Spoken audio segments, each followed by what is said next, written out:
प्रणाम। नमो नमः।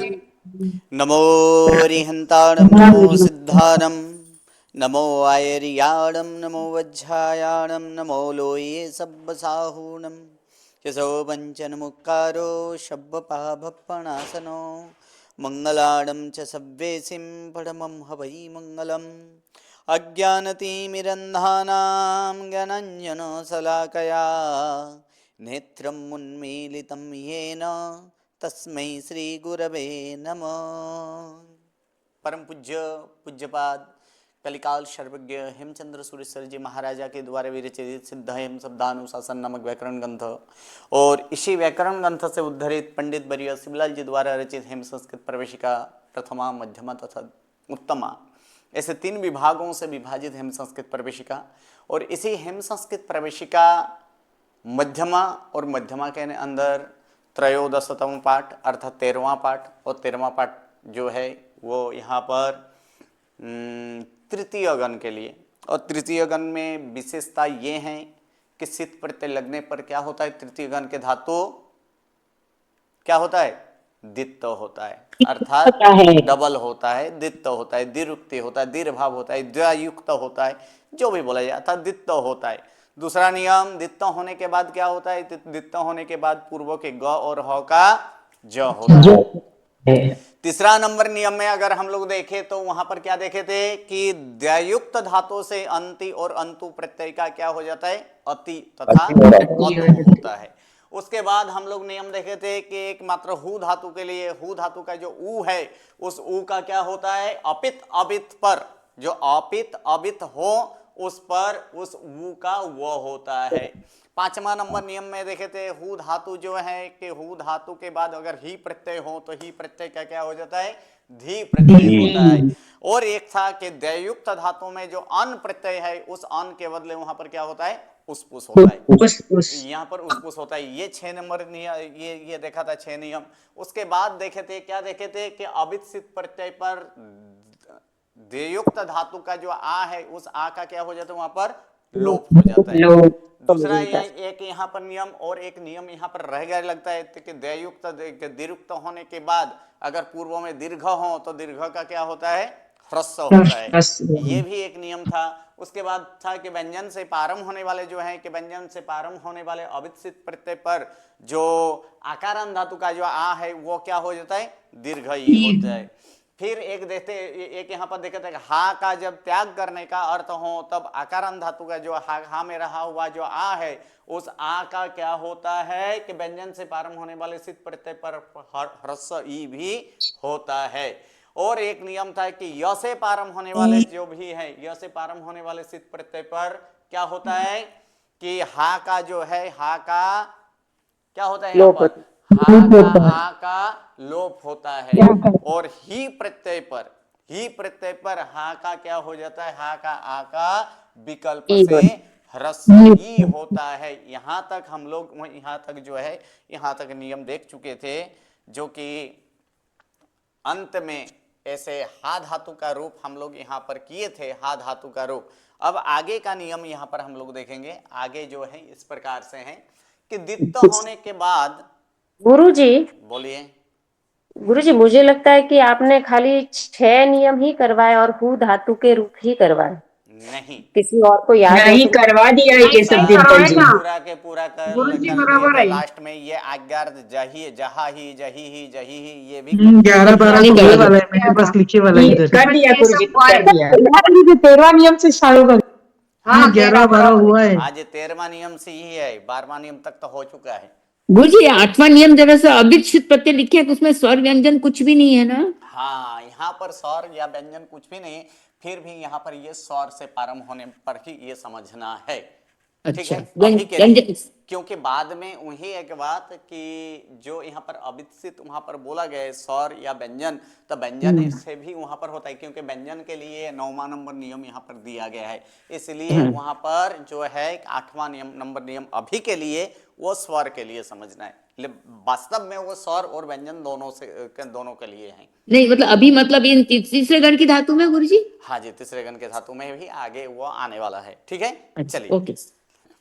चलिए आगे का अब 13वां नंबर नियम अब हम यहाँ पर देखेंगे कि द्वित्व होने के बाद और क्या होता है। एक हम लोग देखे थे द्वयुक्त धातु का जो है द्वित्व होने के बाद पूर्व का क्या होता है, पूर्व में ग हो तो ग और ह हो तो उसका क्या हो जाता है, ज ज ज ये एक नियम देखे थे। उसके बाद जी। और एक नियम देखे थे कि द्वित्व होने के बाद पूर्व में अगर दीर्घ हो तो दीर्घ का क्या होता है, रस्व। ये नहीं थे। और भी यहाँ पर एक है द्वित्व होने के बाद पूर्व के दूसरे अक्षर का यानी पहले अक्षर का पहले और चौथे अक्षर का क्रमानुसार क्या होता है यहाँ पर, अर्थात दूसरे अक्षर का पहला अक्षर होता है और चौथा अक्षर का क्या हो जाता है, तीसरा अक्षर होता है।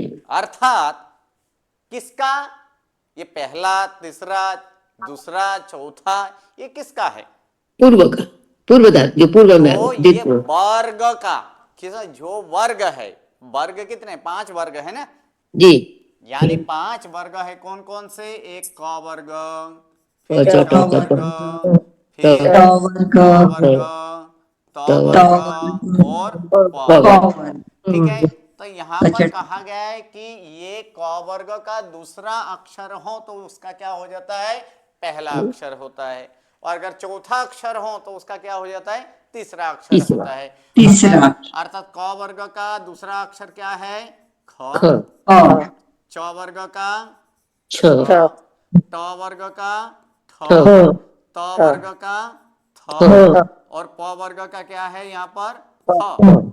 ये जो है कि ये द्वित्व होने के बाद अगर ये सब आता है तो इसका पहला अक्षर हो जाता है। ख के जगह क्या होगा, क, यानी ख के जगह, क्योंकि दूसरा का क्या होता है, पहला होता है ना, अर्थात ख का क्या हो जाए, क होगा, छ का क्या होगा, च होगा, फ का ट होगा, थ का त होगा, फ का प होगा, ठीक है। और उसी प्रकार चौथा अक्षर अगर हो तो चौथा अक्षर यहाँ पर क्या है, क वर्ग का घ है, घ, च वर्ग का क्या आता है, झ आता है, झ, ठ वर्ग का क्या आता है, ढ आता है, ढ, ठीक है। फिर त वर्ग का क्या आता है, ध आता है, ध, और फ वर्ग का क्या आता है यहाँ पर भ आता है, भ होता है। तो फिर इसका भी क्या होता है, इसका तीसरा होता है, अर्थात इसके पहले का, अर्थात क्या होगा, गज ड दब, गज ड दब होता है ना,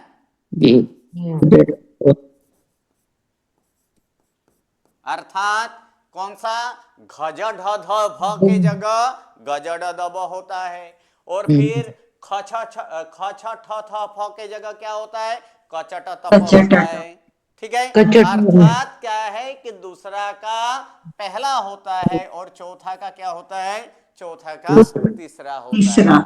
लेकिन ये चौथा ये कहाँ होना चाहिए, पूर्व में। द्वित्व होने के बाद पूर्व में, पूर्व का दूसरा अक्षर हो तो उसका पहला होगा, पूर्व में अगर चौथा अक्षर हो तो उसका क्या हो जाता है, तीसरा अक्षर होता है। ये नियम यहाँ पर हम लोग देखे। एक दूसरा यहाँ पर नियम है कि व्यंजन से प्रारंभ होने वाले, ठीक है, तो कुछ धातु यहाँ पर हम लोग देखेंगे।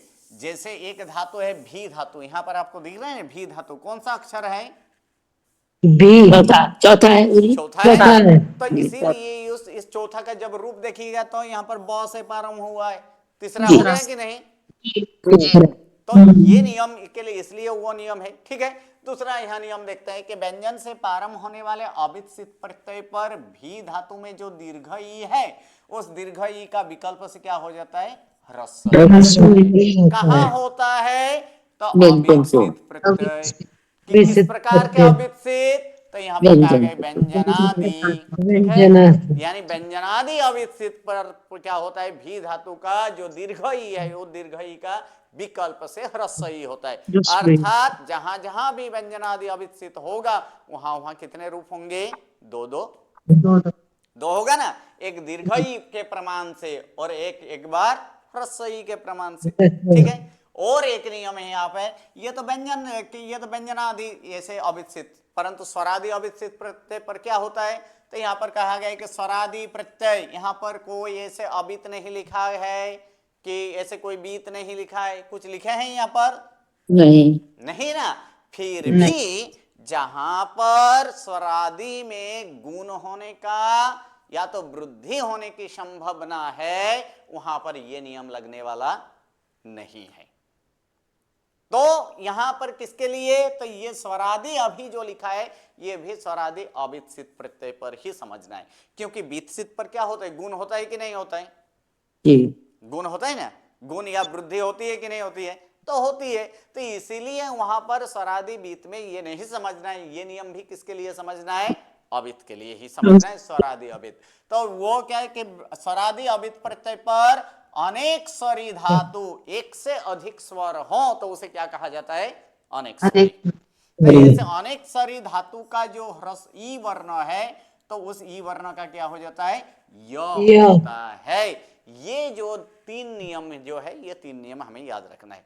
प्रथम नंबर नियम क्या है, हाँ प्रथम नंबर नियम, दूसरा का पहला, चौथा का तीसरा, ठीक है। दूसरा नंबर नियम हम लोग क्या देखे कि व्यंजनादि अवितसित प्रत्यय हो तो विकल्प से ह्रस्व ई हो जाता है, और स्वरादि प्रत्यय होने पर ई वर्ण का क्या होता है, य होता है। तीन नियम हमें ध्यान रखना। हाँ जी बोलिए, क्या प्रश्न है? क्योंकि अनेक स्वरी मतलब जैसे बी धातु थी, एक स्वरी, फिर इसमें बी मिलाए तो अनेक स्वरी हो गई, यही मानेंगे, जैसे यही मानेंगे। क्योंकि हाँ, क्योंकि ये तीसरे गण के धातु हैं और तीसरे जी गण के धातु होने के कारण क्या होगा, सित द्वैत। प्रत्यय पर दित्त होगा, जी और जब दित्त हुए तब स्वर कितना हो, यहाँ पर स्वर दो कितने हो हो गए, दो दो हो गए। दो तो गए, इसलिए यहाँ पर कहा गया है कि अनेक स्वरी धातु का ई वर्ण और उ वर्ण ई वर्ण का ये होता है। अब प्रश्न आता है कि अनेक स्वरी ही यहाँ पर लिखा है, तो फिर हु जो धातु देखे थे, हु धातु, तो हु धातु का भी हु करेंगे तो भी ये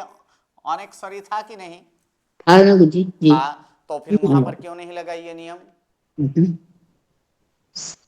ये सिर्फ भी अनेक स्वरी बात सही है, लेकिन किसका य करना है, ई वर्ण का, ई का, तो ई जबकि वर्ण है ही नहीं नहीं इसमें, है, यहाँ पर क्या है, उ ओ वर्ण वर्ण है, इसलिए ये नियम वहां नहीं लगा था। दूसरा जी और भी एक धातु देखे, हा हा, तो हा धातु में भी अनेक स्वरी हुआ कि नहीं हुआ, हुआ हुआ। फिर भी ये नियम क्यों, क्योंकि यहाँ पर भी ई वर्ण नहीं है ई जी वर्ण बिल्कुल ना, अनेक स्वरी धातु हो, ये दोनों अनेक स्वरी धातु है ठीक है, लेकिन जो ई वर्ण है, ई वर्ण तो है नहीं ना, जी अगर ई वर्ण होता तो फिर ई का क्या हो जाता है, वहां पर ई वर्ण का य होता, इसलिए उन पूर्व के दो नियम में वो नहीं लगाया गया, ठीक है। चलिए आगे, अब हम लोग यहाँ पर आगे बढ़ते हैं। इसी के लिए यहाँ पर हम लोग देखेंगे भी धातु, कौन सा धातु है, भी धातु के लिए, जो कि यही नियम है कि तीसरा का यहाँ पर क्या करना है कि दूसरा का पहला करना है और चौथा का तीसरा करना है। व्यंजनादि अवितसित हो तो फिर दीर्घ ई का क्या हो जाता है, ह्रस्व ई विकल्प से होता है, और स्वरादि अवितसित हो तो फिर क्या होता है, ई वर्ण का ई होता है। इतना हमें ध्यान में, यहाँ ये नियम हमें ध्यान में रखना है। तो पहले रूप देख लेते हैं, ठीक है, चारों चार काल के पहले यहाँ पर रूप देख लेते हैं, उसके बाद इसकी सिद्धि करेंगे। चलिए यहाँ पर हम लोग रूप देखेंगे। तो वर्तमान में क्या है, यहाँ पर देख लीजिए क्या है, उत्तम पुरुष एक वचने बिभेमि, उत्तम पुरुष द्विवचने बिभीवः, ठीक है।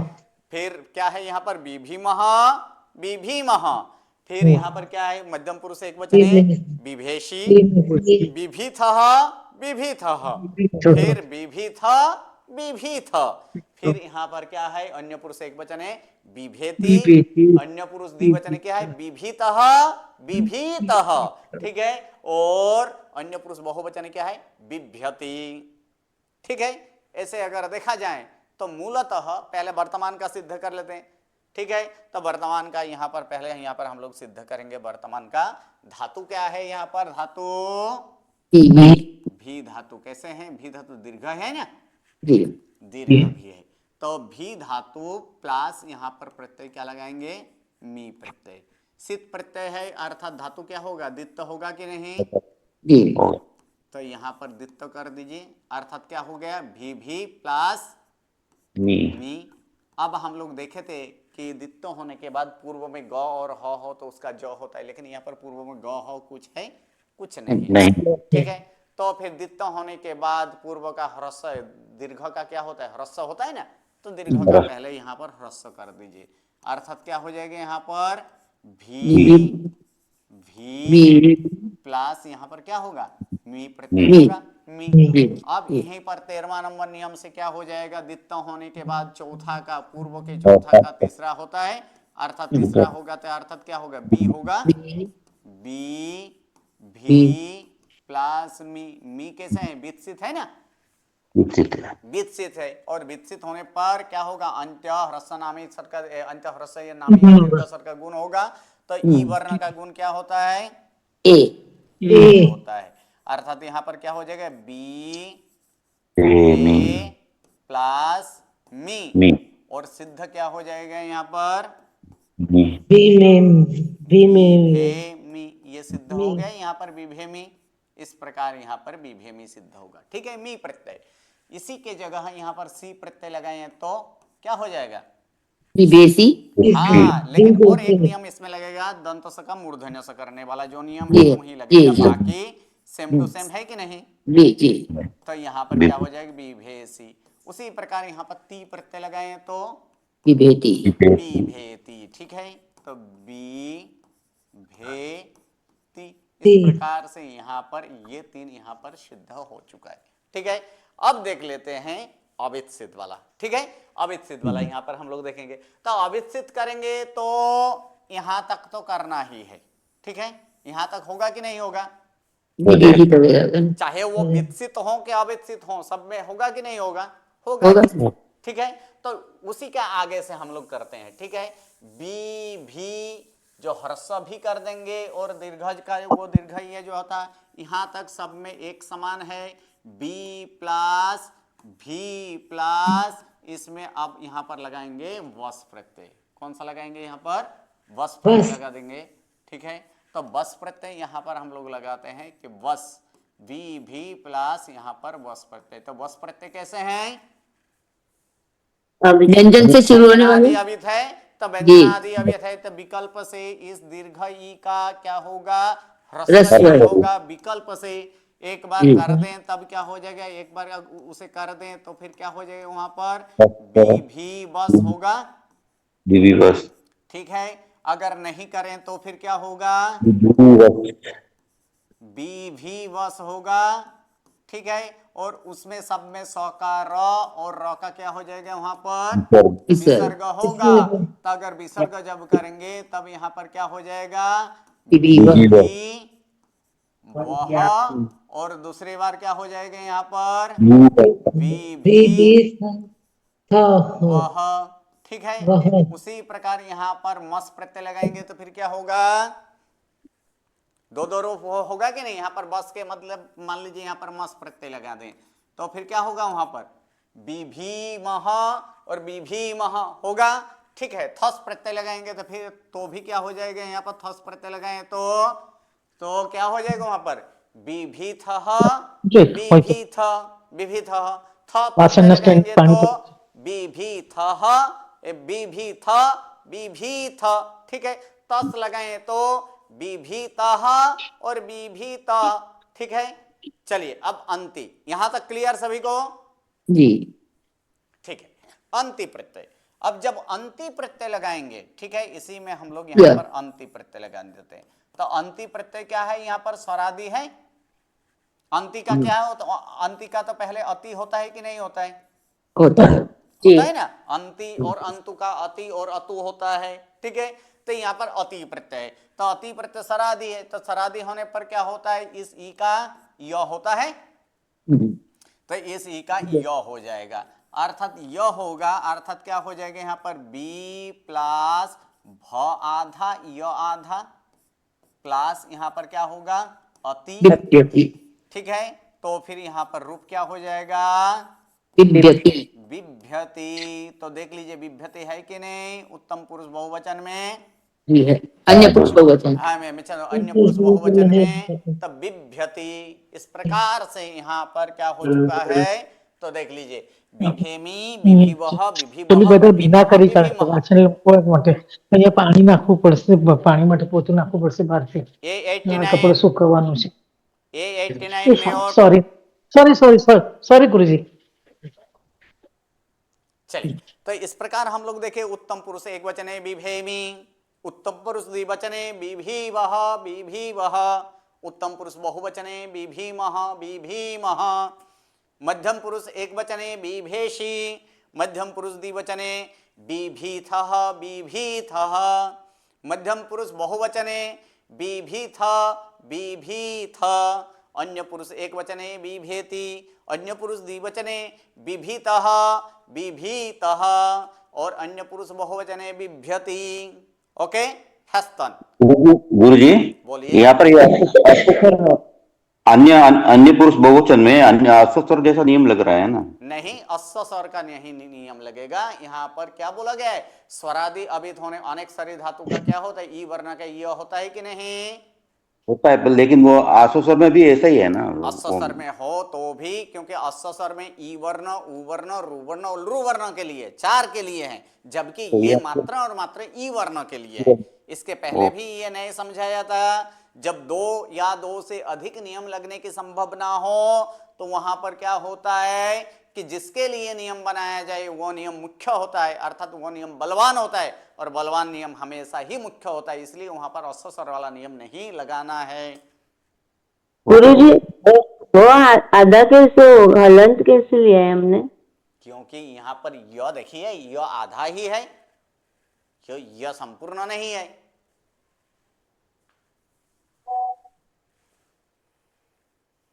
यहां पर क्या दिया गया है, ये क्या है, य आधा है कि संपूर्ण है? आधा है। तो आधा है तो आधा ही लेंगे ना। तो यहाँ नहीं, पर क्या भ लिखा गया है, यहाँ पर य लिखे तो आधा ही य लिखे ना। नहीं, भ को भी आधा लिया है ना हमने। तो ई निकाल दिया ना उसमें से। अब भ का ओके, तो भी कैसे लिखा जाता है, भी यहाँ पर दीर्घ ई करके यहाँ पर करेंगे तो फिर कैसे लिखा जाएगा, भ प्लस दीर्घ ई करेंगे ना, तब जाकर भी होगा कि नहीं? जी, तो ये इसी का ही लोप कर दिया है, दीर्घ ई का। हाँ, दीर्घ ई का लोप नहीं किए, ई के जगह य हुआ। अब भ आधा है, य आधा है, इसलिए भ्य इस तरह से होगा। हाँ हाँ, राइट राइट। ओके, चलिए अब आगे यहाँ पर हस्तन, और हस्तन के लिए हम नियम जानते हैं। हस्तन के लिए पहले क्या होता है, हस्तन में अ जोड़ा जाता है, पूर्व में अ जोड़ा जाता है। अभी देखिए, तो इसमें भी स्वरादि प्रत्यय है कि नहीं, अम प्रत्यय स्वरादि प्रत्यय है कि नहीं? है गुरुजी। है। तो स्वरादि अभित यानी आप कितना 13, 14, 15वां नियम से क्या होना चाहिए, य होना चाहिए ना। जी। लेकिन यहाँ पर नहीं हुआ है, क्यों? क्योंकि पहले कह रहा है कि यहाँ पर कहा जाता है कि जिसमें गुण या वृद्धि होने की संभावना है तो वहां पर सर्वप्रथम गुण या वृद्धि ही करनी चाहिए। तो इसलिए ये तो विकसित है, इसलिए गुण होगा कि नहीं होगा। इसलिए मैंने क्या बोला कि वो नियम अभी के लिए किसके लिए है, स्वरादि अभित, जबकि यहाँ पर अम प्रत्यय कैसे हैं, स्वरादि बीत है। ठीक है, तो इसमें अविभयम हो जाएगा कि बनाना पड़ेगा, बोलिए? हो जाएगा गुरुजी। हो जाएगा ना।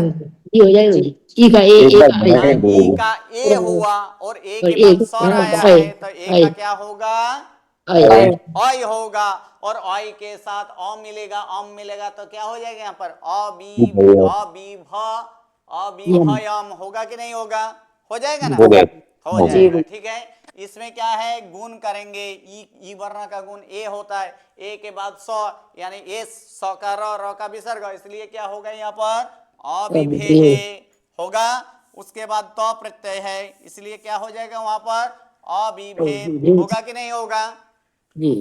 ठीक है, ये सारे जो हैं ये सारे व्यंजनादि प्रत्यय है, व्यंजनादि प्रत्यय है कि नहीं। और व्यंजनादि प्रत्यय होने के कारण एक बार दीर्घई और एक बार क्या होगा, ह्रस्वई होगा कि नहीं होगा। और तो ये व्यंजनादि कारण के एक बार दीर्घई एक बार ह्रस्वई, जिस कारण यहाँ पर क्या होगा, अबिभीव अबिभीव अबिभीम अबिभीम अबिभीतम अबिभीतम अबिभीत अबिभीत अबिभीताम अबिभीताम। ठीक है, यहां तक हो गया। अब अन के बदले यहाँ पर हम लोग जानते हैं अन के बदले क्या होता है, उसपुस होता है। लेकिन ये उसपुस ये भी तो स्वरादि है ना जी। उसपुस ये भी यहाँ पर क्या लगा दें, यहाँ पर उसपुस लगाए तो ये भी स्वरादि हुआ कि नहीं तो स्वरादि हुआ तो इस ई का क्या होना चाहिए, य होना चाहिए ना। जी जी लेकिन उसके पूर्व में आगे के पार्ट में हम लोग एक नियम सीख चुके हैं, उस पुष्प प्रत्यय पर क्या होता है, अंतनामी स्वर का गुण होता है। ठीक है, तो इसे इसलिए यहाँ पर गुण करेंगे, तो गुण करेंगे तो फिर क्या बनेगा, यहाँ पर आगे तो अ तो लगेगा, हस्तन है, इसलिए अ प्लस बी प्लस भी का क्या हो जाएगा, भे होगा, भे प्लस यहाँ पर क्या हो जाएगा, उस, और ए के बाद स्वर आए तो ए का क्या होता है, अय अय होता है, अर्थात क्या हो जाएगा, यहाँ पर भय होगा, जी भय प्लस उस, अर्थात अब यहाँ पर क्या लगेगा, यहाँ पर रूप क्या होगा, अ अभी भयु भयुस होगा, जी स का र र र और र का विसर्ग विसर्ग, अर्थात क्या हो जाएगा यहाँ पर अविभयु।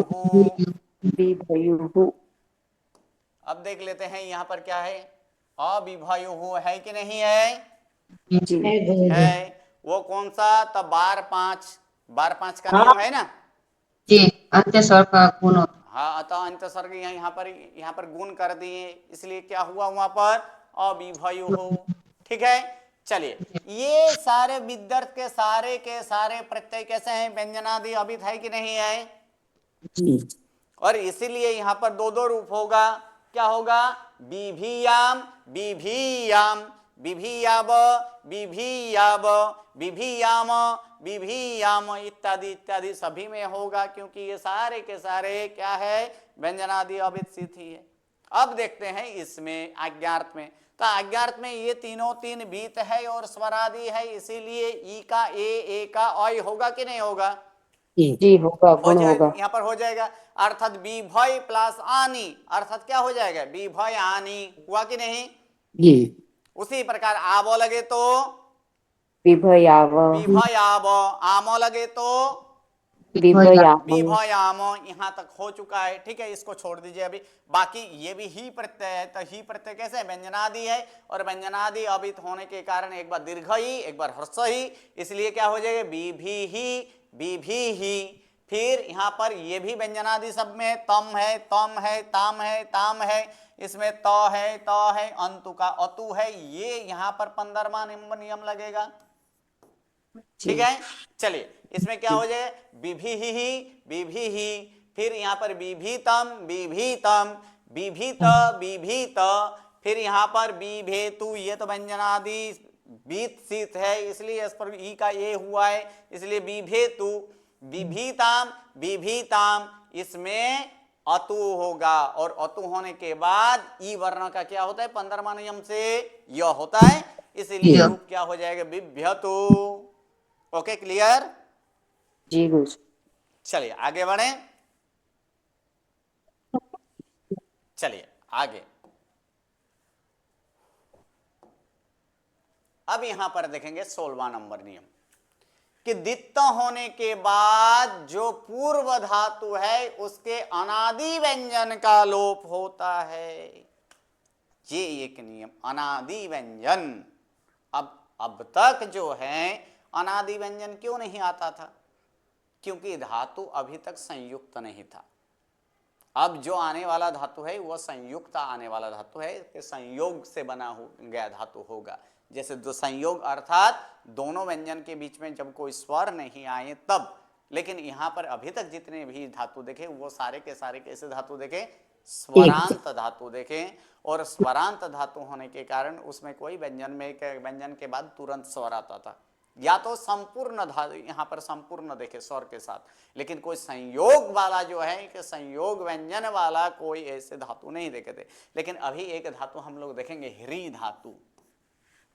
तो ह्री धातु जो है, तो देख लीजिए ह्री में क्या है, इसका हम विश्लेषण करेंगे, ह प्लस र प्लस दीर्घ दीर्घ ई। तो ये दोनों के बीच संयोग है कि नहीं है, है गुरु जी संयोग व्यंजन है। अब यहाँ पर क्या कहा गया नियम में, कि जो दित्त होने के बाद पूर्व के धातु में जो अनादि व्यंजन है, अनादि अर्थात जो आदि न हो उसे क्या कहा जाता है, अनादि।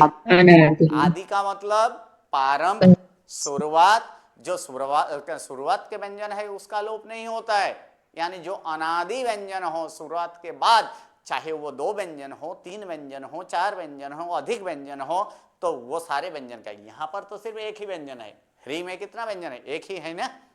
जी लेकिन कोई और धातु हो जहां पर 2-2 व्यंजन हो, तो वहां पर 2-2 व्यंजन वाला करेंगे, ठीक है। तो वहां पर 2-2 व्यंजन का क्या है, दोनों व्यंजन का वहां पर लोप होगा। तो यहां पर कहा गया है किसका लोप करना है, अनादि व्यंजन। तो अनादि में ये ह क्या हुआ, ह आदि हुआ, आदि है, ये ह आदि है।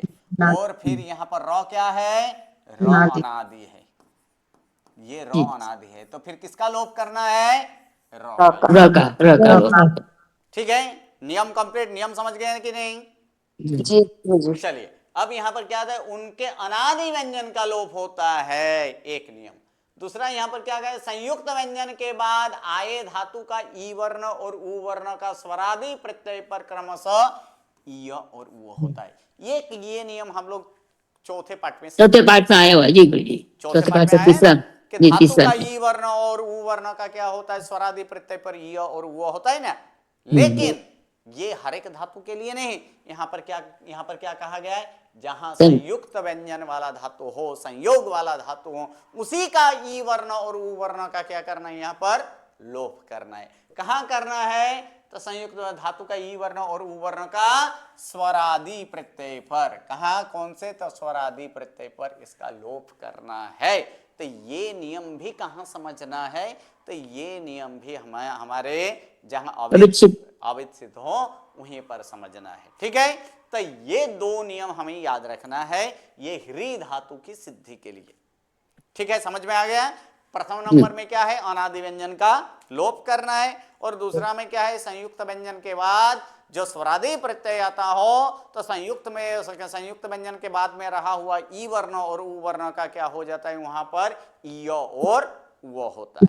ये जो है, ये यहाँ पर ये 2 नियम हमें ह्री धातु के लिए ध्यान में रखना है। तो ह्री धातु के लिए यहाँ पर पहले रूप देख लेते हैं। क्या होता है कि उत्तम पुरुष एक वचन में रूप होता है जी ह्रेमी।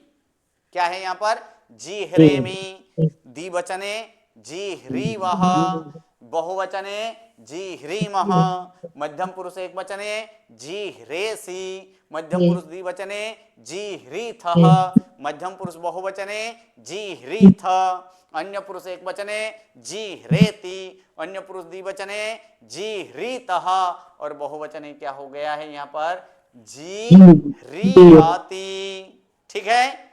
अब हस्तन, हस्तन का क्या है, उत्तम पुरुष एक वचने अजी ह्रयम, द्विवचने अजी ह्रीव, बहुवचने अजी ह्रीम, मध्यम पुरुष एक वचने अजी ह्रेहे, मध्यम पुरुष द्विवचने अजी ह्रीतम, मध्यम पुरुष बहुवचने अजी ह्रीत, अन्य पुरुष एक वचने अजी ह्रेत, फिर अन्य पुरुष द्विवचने अजी ह्रीताम, फिर अन्य पुरुष बहुवचने अजी ह्रयुः, ठीक है।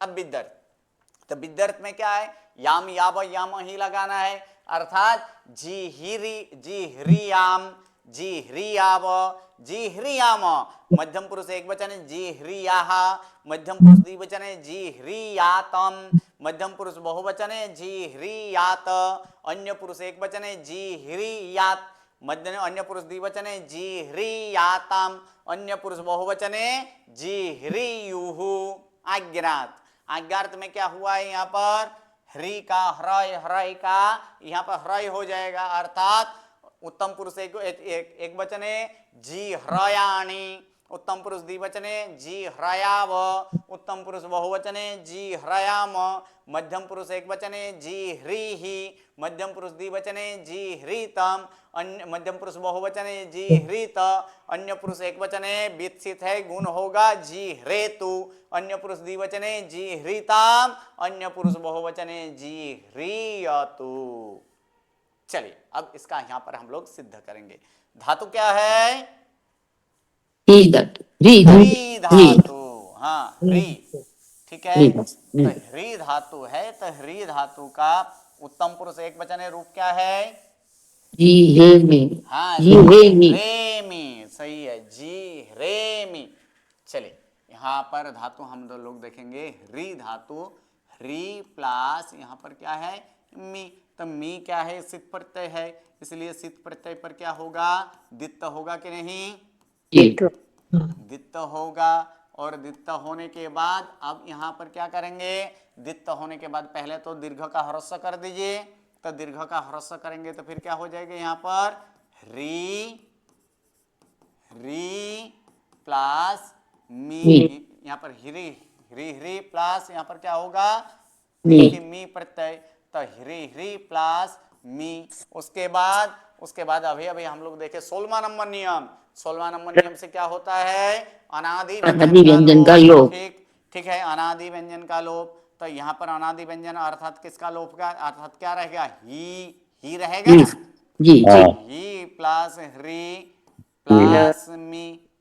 ठीक है, तो ही क्यों हुआ, तो ही इसलिए हुआ तो किसका यह ह प्लस र प्लस ह्रस्व था ना, तो इसमें अनादि व्यंजन का लोप करने के लिए बोल रहा है, आदि वाला तो लोप नहीं होता है, किसका लोप होगा र का, इसलिए र निकाल दें तो रहेगा क्या ही रहेगा कि नहीं, ही रहेगा। इसलिए यहाँ पर क्या लिखे ही प्लस ह्री प्लस मी। और एक नियम अभी एक दूसरा नियम था, क्या नियम था, दित्त होने के बाद पूर्व के ग और ह का जो होता है जो होता है, तो इस ह के जगह क्या कर देंगे जो करेंगे जी प्लस ह्री प्लस मी। और मी कैसे है विकसित है, और विकसित होने के कारण यहाँ पर क्या होगा गुण होगा कि नहीं, गुण हो जाएगा।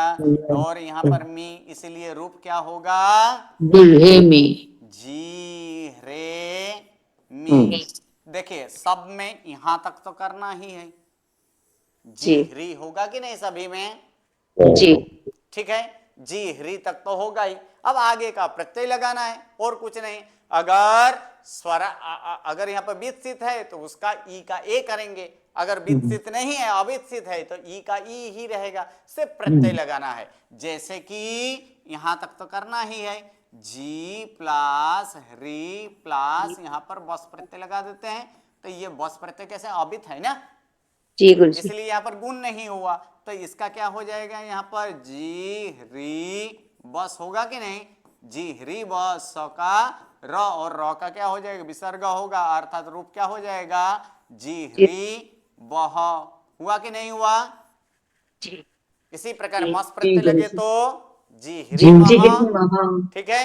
उसी प्रकार यहाँ पर हम लोग देखेंगे तो देखिए जी ह्री मह, ठीक है, सी लगेगा विकसित है, इसलिए ई का मैंने क्या बोला कि जहां विकसित हो वहां पर क्या करना है ई का ए करना है ना, इसलिए क्या हो गया यहाँ पर जी ह्रे सी और दंत स का मूर्धन्य स हो जाएगा, ठीक है। ये अबित है इसलिए ई का ई ही रखा है, थस प्रत्यय सकार र का विसर्ग, जी ह्री थ यहाँ पर विकसित है इसलिए जी ह्रेति, तस है अबित है जी ह्रीत। अब अंति का यहाँ पर होता है अति, ठीक है, तो इसका एक हम लोग यहां देख लेते हैं।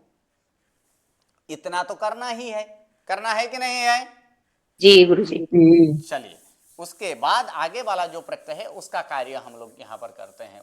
उतना करने के बाद अर्थात जी ह्री करने के बाद क्या करना है वो यहाँ पर हम लोग देखेंगे।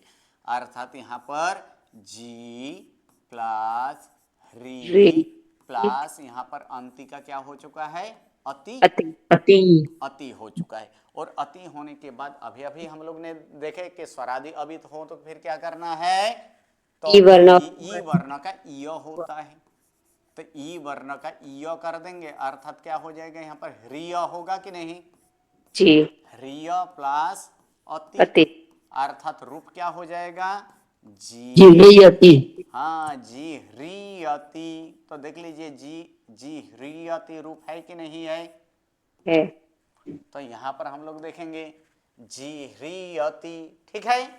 तो इसी प्रकार से अब हस्तनी में पूर्व में अ लगेगा और जहां भी विकसित हो वहां पर गुण होगा। यहाँ पर अम प्रत्यय है तो अम प्रत्यय ई का गुण क्या होगा, यहाँ पर ई का गुण क्या होगा ए, और ए के बाद स्वर आया है अम, तो ए का क्या हो जाएगा अय होगा, अय प्लस अम, यानी क्या जुड़ेगा यहाँ पर यम जुड़ेगा कि नहीं, इसलिए क्या हो जाएगा अजिह्रयम, ठीक है, अजिह्रयम। फिर यहाँ पर अजिह्रीव अजिह्रीम, यहाँ पर स प्रत्यय है, इसलिए ए के बाद स, एस सकार र का विसर्ग ए, अर्थात क्या हो जाएगा यहाँ पर अजिह्रेहे। फिर यहाँ पर तम है अजिह्रितम, त है अजिह्रित, फिर यहाँ पर त है कैसे है विकसित है, इसलिए अजिह्रित।